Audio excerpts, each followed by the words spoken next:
Hey everyone, I hope you had a great day. Today we are looking at some new r/malicious compliance stories. I hope you enjoy them. The first story is called Thanks for the Free Hours. I was working for an MSP that had customer sites close to my house. I would arrange to be on site at about 9:30. This meant that I would get a lie-in and leave my house at about 9 to get to the customer's site. I would then claim on expenses the travel from the customer back to the office. This worked fine until we got a new manager who stated that we had to start work at the time in our contract and we could only claim mileage to and from the office. The contract stated that our start time was 8:30 and I stated that it would be a waste of my time driving to the office, turning around and driving to a customer's site. He was having none of this. So I would arrange with the customer that I would be on site at 9:30 and I then proceeded to clock in at 8:25, get to my desk, sit down and have a cup of coffee and read my emails. I then drove to the customer site, did the work and drove back. After claiming for double the amount of travel expenses, questions were asked, but I pointed to the email that had been sent out. This lasted until the manager changed, who saw sense and changed the system back to how it was. The next story is called Boss Eventually Conceded. I used to work at a bakery for a lady who I'm still friends with, although she used to occasionally become unreasonable and yell at her employees. You know that employee at your job who works super hard and isn't really recognized for it or paid well enough? You know, the sort of person who would rather do a task to get it done right, even if it's someone else's job. Well, that person at the bakery was me. I was the opening supervisor, which just meant that I had to keep everyone on track until my boss got there at 6 or 7 am. My coworker, who was with me in the early mornings, was not super good at her job, to say the least. This resulted in me doing all of my work and roughly 30% of her work. I told my boss this, but she had not addressed my coworker yet. One busy day, we were slammed. I mean, we usually made 2 or 3 dozen cinnamon rolls a day, but this day we made 24 and sold them all. As a result, we were behind with several tasks despite our best efforts when my boss came in. She ripped into us about not getting everything done. I tried to explain how busy we had been, but she interrupted me. If everyone would just do their jobs, it would be fine. You think so? Very well, boss. Your wish is my command. The next insanely busy day, I busted around doing my job. Just my job. All the things my less competent coworker was struggling with, I let her figure out, and when our boss got in, she was furious. I calmly went about my work, while she dumbfoundedly pitched in and tried to do damage control. She was pitching quietly to her daughter about the state of everything and why I didn't do more.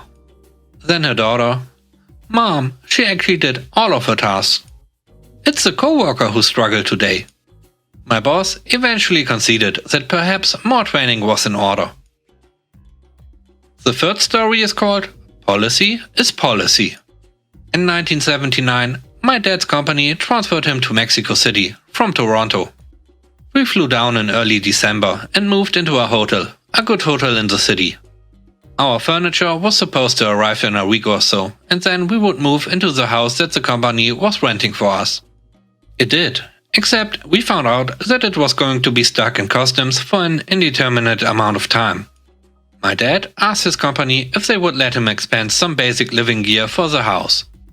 Cookware, plates, a few beds. Just enough to get us out of the hotel and into the house. The company said no. The policy was that we were to be in a hotel until the furniture arrived, not to buy us furniture or houseware. My dad noted that the policy didn't say what hotel we had to stay in, so we moved out of the individual rooms of the hotel we were in and moved into one of the presidential suites at a 5-star hotel. We had 2 floors and a private swimming pool. The hotel even put a Christmas tree in our living room. In 1979, the suite was around $400 per day. I have no idea what it is in today's money. We even ate out at really nice restaurants. All in all, we were in the hotel for 39 days before we got our belongings out of customs. The hotel bill was somewhere around 14k. My dad said that they changed the policy after that. What do you think about today's stories? Let me know in the comment section below. If you liked the video, don't forget to hit the like button. It really helps the channel to grow. And don't forget to subscribe to the channel for more content. The next story is called Your Wish is My Command. I used to work in a coffee/diner as a waitress. My job is your typical food runner and sometimes bus duty if we are understaffed, which was always. Anyway, one day we had a group of college groups who most were really nice, but one in particular was a clown. He started off with dumb jokes. When I was writing up orders, he responded with "Food please" or "A cheeseburger without cheese." When asking for drinks, he responded with "A nice cup of water with ice at the bottom." With some of his buddies telling him to shut up and waving an apology. Well, no problem, buddy. You can thank my 7th grade science professor for warning us not to lick metal poles when it was cold or it will stick like in the movies. I went back to fulfill the specific request to the T. I grabbed one of our milkshakes tins, gave it a quick rinse and packed ice cubes at the bottom. I crushed some additional ice and added them, allowing the entire thing to form one solid cold clump and being cold enough stuck to the red interior of the tin. I returned triumphantly, plopping down the tin in front of the fool. Water, ice at the bottom, as per dear customer's request. At first he was confused, as he was the only one with the metal tin. Then I hear him silently mutter, "Holy sh!" But he was cut off by the rest of his group, sheer in disbelief that I have conquered his quest. He and the rest of his buddies even took a few pictures of the cup and before leaving slipped me a personal tip as a thank you. Since then, our diner special was ice at the bottom as a running joke and everybody new gets a kick out of it when they see it. The next story is called You Asked For It. First, a little backstory. I work as a delivery driver for a store. People order groceries and the store collects them and I deliver them. We have 5 cars driving on a typical day and every car has a freezer and a cooling unit on the roof. When people order, they can add a message to the driver. Today I had a customer and I got the feeling he's a giant douchebag from the way he complained in the message that the food wasn't cold enough last time. Our car stays at around 4 to 7 degrees Celsius. The customer stated that everything that is cold has to go to the freezer. So in the freezer they went, at minus 20 degrees. At this point I should mention that he was the last delivery. His food was in the freezer for 1.5 hours. When I arrived at his house I checked if the items were frozen. Yes they were. Milks weren't fully frozen, but enough that you couldn't drink them. I started to unload the bags on his door. He asked why 3 of the grocery bags were cold. I told him that he asked them to be in the freezer.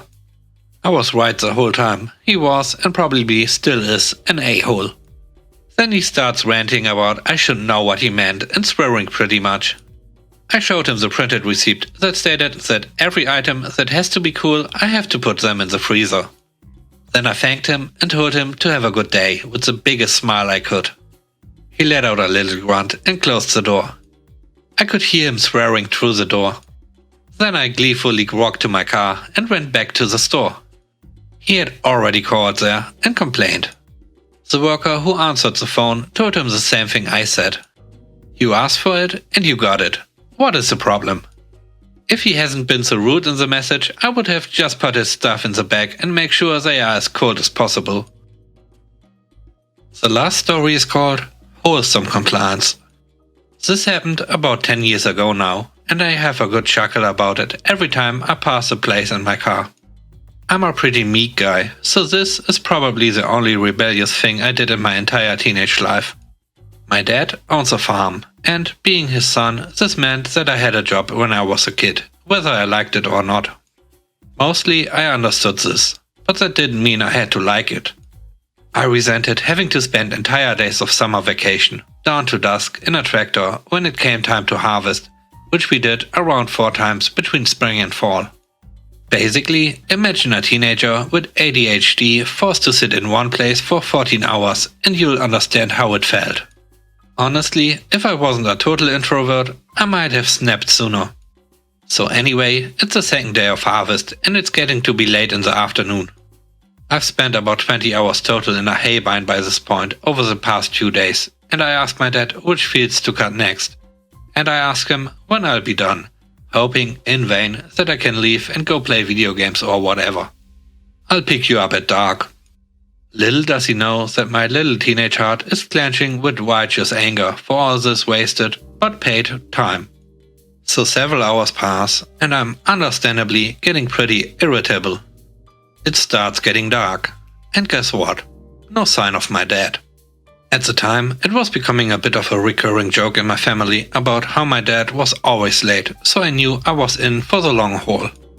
Then it occurred to me, and the malicious compliance begins.